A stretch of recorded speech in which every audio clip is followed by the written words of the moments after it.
দলের অবস্থানে আমরা মাদারগঞ্জ মেলান্দতে আমাদের প্রিয় নেতা জনাব মুস্তাফিজুর রহমান বাবুল, কেন্দ্রীয় বিএনপির সহ জলবায়ু বিষয়ক সম্পাদক, তারে আমাদের বিএনপির ভারপ্রাপ্ত চেয়ারম্যান, আমাদের মহাসচিব মির্জা ফখরুল ইসলাম আলমগীর এবং স্থায়ী কমিটির সদস্য আমাদের চেয়ারপারসন বেগম খালেদা জিয়ার নির্দেশে তাকে জামালপুর ৩ আসন থেকে তাকে মেলান্দা মাদারগঞ্জে তাকে প্রাথমিকভাবে মনোনীত করেছেন।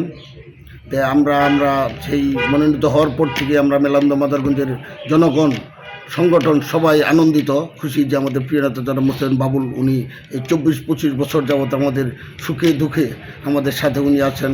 হামলা মামলা এই ১৭ বছর ফ্যাসিস্ট আওয়ামী লীগ দ্বারা নির্যাতিত, জেল জুলুম সব কিছু উনি দেখভাল করেছেন এবং উনি নিজেও ৫ বার জেলে গেছেন। ১ বছরের অধিক উনি জেল খেটেছেন এই দলের জন্য।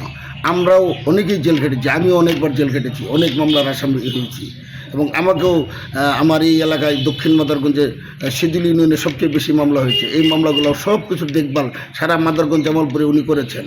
এখন আসলে ওনাকে নমিনেশন দিয়েছে আমাদের থানা বিএনপির সাবেক সভাপতি ফাইজুল ইসলাম লাঞ্জু ভাই। উনি এর আগে ছিলেন দীর্ঘ ৮-১০ বছর যাবত উনি আমেরিকাতে।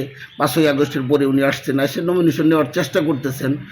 তবে উনি বলতেই পারেন, যেহেতু উনি বিএনপির একজন সদস্য আছেন এখন থানা বিএনপির এবং জেলা বিএনপির উপদেষ্টা, চেষ্টা করতে হবে। তবে তার যে একটা মিটিং হচ্ছে, এই মিটিংয়ে যে আওয়ামী লীগের লোকজন যায়, আওয়ামী লীগ ফ্যাসিস্ট আওয়ামী লীগের যারা আমরা যারা তাদের দ্বারা নির্যাতিত তারাও যায়। মাদারগঞ্জের বিএনপি এটা আমরা আসলেই ব্যাপক একটা হেজিটেশনের মধ্যে আছি যে আসলে এটা এইভাবে একটা দল চলতে পারে না, এইভাবে একটা চলতে পারে না। কারণ আমি মাদারগঞ্জ উপজেলা বিএনপি সাধারণ সম্পাদক, আমাদের সভাপতি আছে অ্যাডভোকেট মঞ্জুর কাদের বাবুল খান, উনিও নির্বাচিত সভাপতি, আমিও নির্বাচিত সাধারণ সম্পাদক। আমরা একটা কমিটি করছি আমাদের প্রিয় নেতা মুস্তাফিজুর বাবুলের অনুমতি নিয়ে, আমাদের জেলা বিএনপির সভাপতি ফরিদুল কবির তালুকদার শামীম এবং আমাদের যিনি জামালপুর জেলা ঐক্যবদ্ধ রেখেছেন আমাদের সকলের প্রিয় নেতা অ্যাডভোকেট শাহ ওয়ারেস আলী মামুন, ওনারাই অনুমোদিত ক্রমে আমাদের কমিটি, এই কমিটি নিয়েও আমাদের বিতর্কের কথা বলেন। তাই আসলে আমরা তো এই কমিটিটা দিয়েছি আমাদের জেলা বিএনপির সভাপতি এবং সাধারণ সম্পাদক, ওনাদের সিগনেচারে আমাদের কমিটি হয়েছে। আসলে আমরাও চাই যে আমাদের প্রিয় নেতা মুস্তাফিজুর বাবুল উনি নমিনেশন পেয়েছেন এবং উনি থাকবেন এবং এটাই ফাইনাল। কারণ ওনার বিকল্প এই মাদারগঞ্জ মেলান্দতে ওনার বিকল্প কেউ নাই। এখন যারা চেষ্টা করতেছেন তারা আমাদেরকে বিতর্কিত করার জন্য কিছু করতেছেন মনে হয়, এটাই আশা মনে করবো আমরা। আসলে বিতর্কিত করার কিছুই নাই।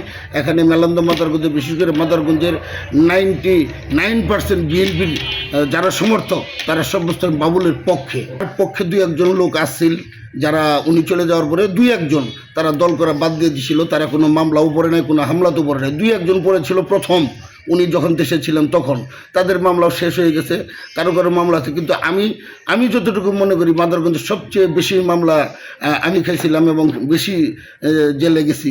তা আমার ইয়েতে উনি আমাদের বিদেশ যাওয়ার পরে আর আমাদের দলের কোনো খোঁজখবর নেন নাই। আসলে দলের সিদ্ধান্তের আগে যে আপনার যে তালিকাটা তারা প্রকাশ করছে, কিন্তু তালিকা প্রকাশের পূর্বে তো তিনি প্রার্থী হতে পারতো, কিন্তু আবার তালিকা প্রকাশের পরে প্রার্থী হওয়াটা সেটা কি দলের জন্য কোনো আপনার প্রভাব পড়তেছে কিনা? দলের জন্য আসলে এটা যে আমি বললামই প্রাথমিক মনোনয়ন দিছে, চূড়ান্ত মনোনয়ন না। সেই জন্যে উনি সম্ভবত চেষ্টা করতেন। তাই আমি আশা করি উনি শুধু দেশের বাইরে ছিলেন অনেক দিন, দলের সাথে ওনার যোগাযোগ ছিল না, আসলে ওই প্রভাব পড়ার কথা না। উনি ওনার মনোনয়ন চাইতে পারেন, ফাইনাল না হওয়া পর্যন্ত উনি বলতে পারেন। তবে আসলে আওয়ামী লীগকে নিয়ে মিছিল মিটিং করা এটা আমি